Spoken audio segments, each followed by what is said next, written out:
Hello planner addicts and welcome back to my channel. This is LaShonda aka Domestic Duchess.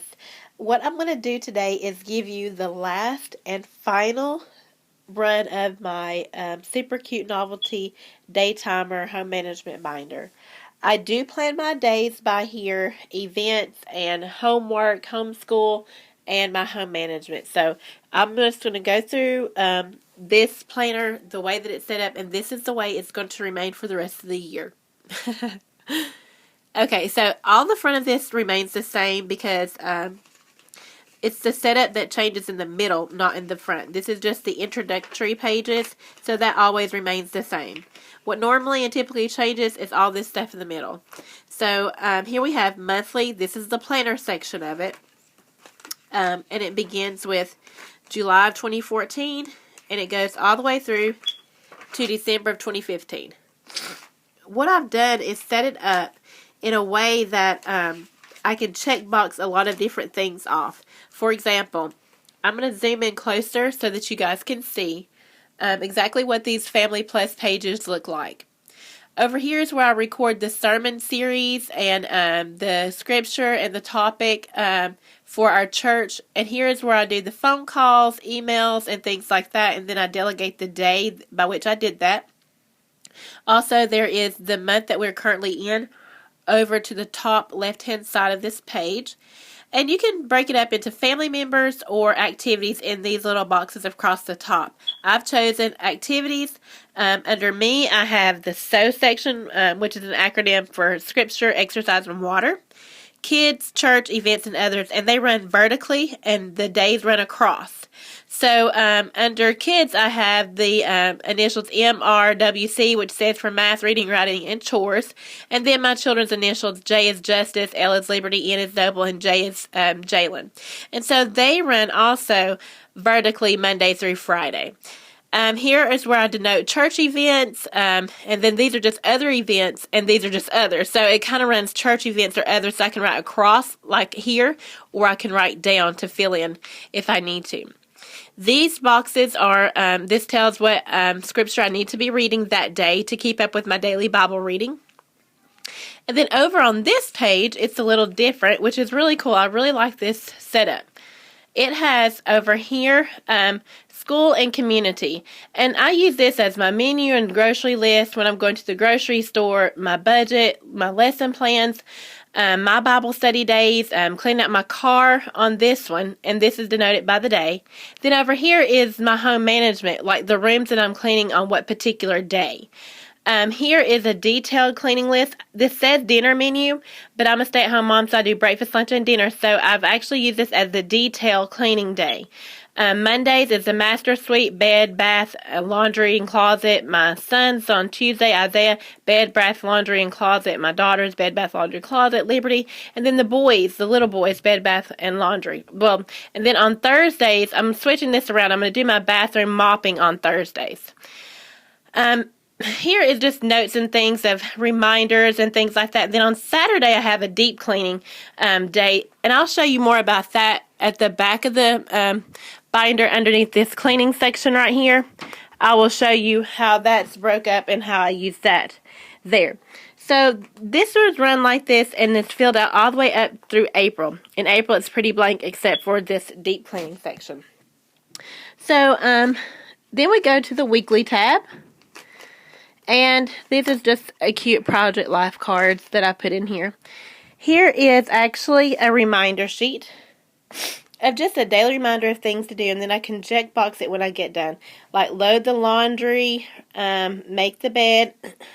This says vitamins and medication. I put meditation and prayer. Breakfast, coffee, hair, cleaning. Just a whole bunch of reminders to do for the day. And I just inked around each letter for the day of the week, and that way when I put it in here, I can check it off without having to reuse this, without having to print off a lot of those. And I actually have these more or less over there. That way I can keep a daily record. And this is just a 2015 exercise log for me. I can pick any of these things I want to do any day. But it's just an example of what I can be doing on a different day. Like today's Monday, so I could do Zumba and dance. So That's just turning on the YouTube and going at it, you know, just an idea, because I don't do a strict regimen. Here's my prayer guide. This is where I get the prayers that I need to do. I just go through, say today's Monday, and I've got this on here backwards, but that's okay. But I go through Monday, and I just pick out, you know, U.S. financial and the economy, and maybe I'll pray for my friends or Sunday school teachers.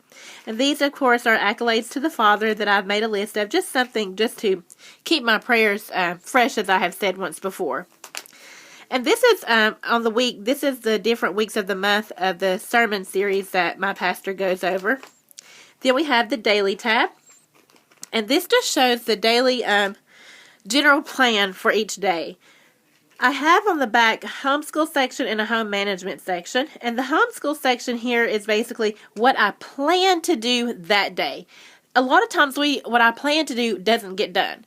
So what I do is put a checkbox if they do actually get it done, and then I record it in the back under this note section.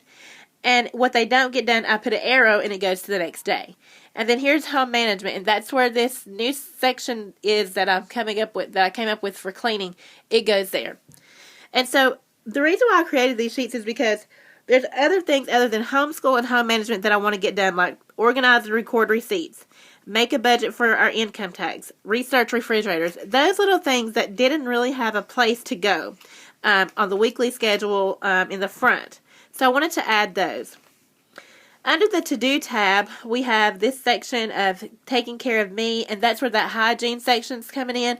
I'm going to detail this, and it'll be different days that I do each thing. So I'll checkbox that off. So that's what that will become. Here is the notes section. This is actually the homeschool notes section where I put all of the information that we're doing for homeschool in the snapshot. I do have a manual. This is not it. But this is what we want to get done in February, our general typical daily schedule. And this is just the things that I want to get done. If you look at my other tutorials, you'll see that in more detail. And of course, this is the sheet that I record their actual work that they got finished on from the homeschool plan that I want to do. So I record that on here, and it works well because here's child 1, child 2, child 3, and child 4, and I have 4 children. On the back, this is really cute too. It says morning, afternoon, and evening, which works really well since I'm a stay-at-home mom for breakfast, lunch, and dinner. So after that, I go to my shopping list, which it worked out well for a long time, and then you see things change.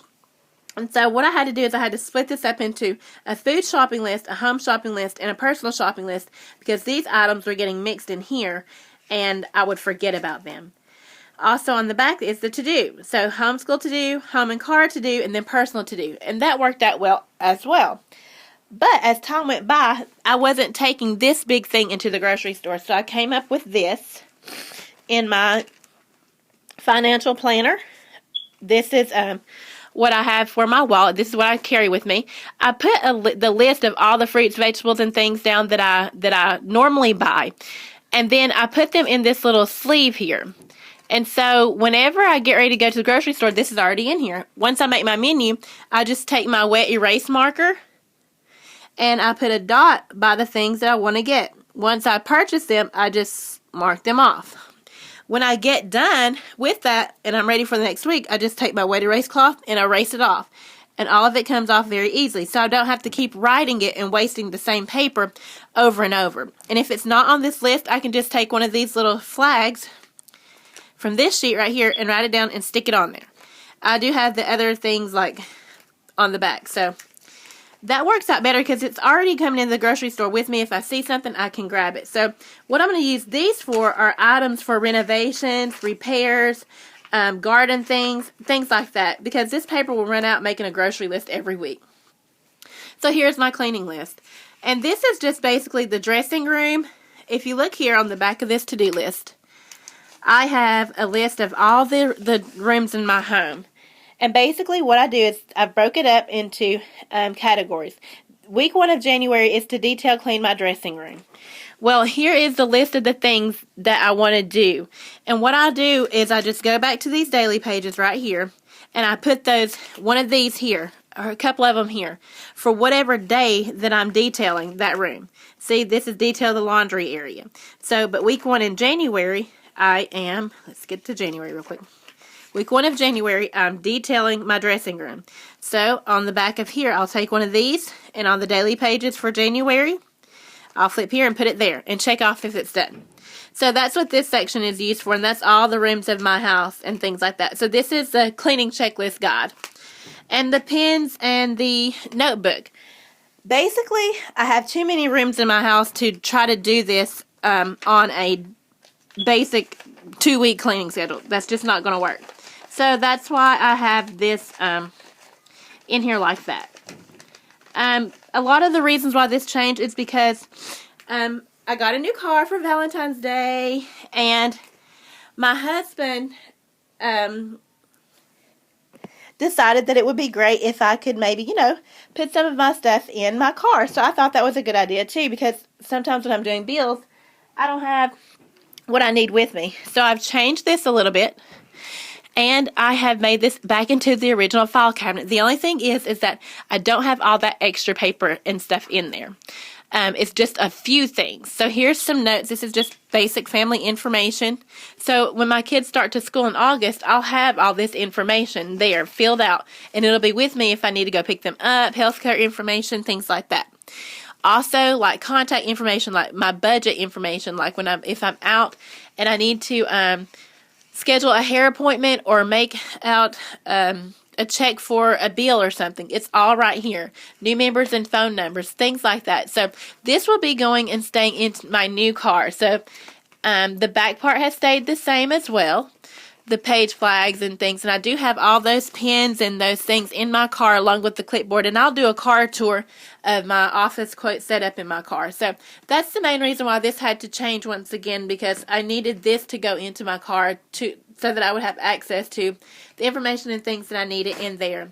And of course, this little cutie tootie, it just stays in my purse. This is the one that actually travels because it goes in my purse, and my purse comes in the house, and so it has this in there. So this is like the link to all the other ones. So, but that's how it's changed once again for this year. So I'll keep you posted. I do not plan on changing it again. So it is what it is. Look forward to my car tour coming soon. Thanks. If you have any questions, let me know below. Okay, thanks. Have an awesome and blessed day. I'm done with my tours of my planners. Thanks so much.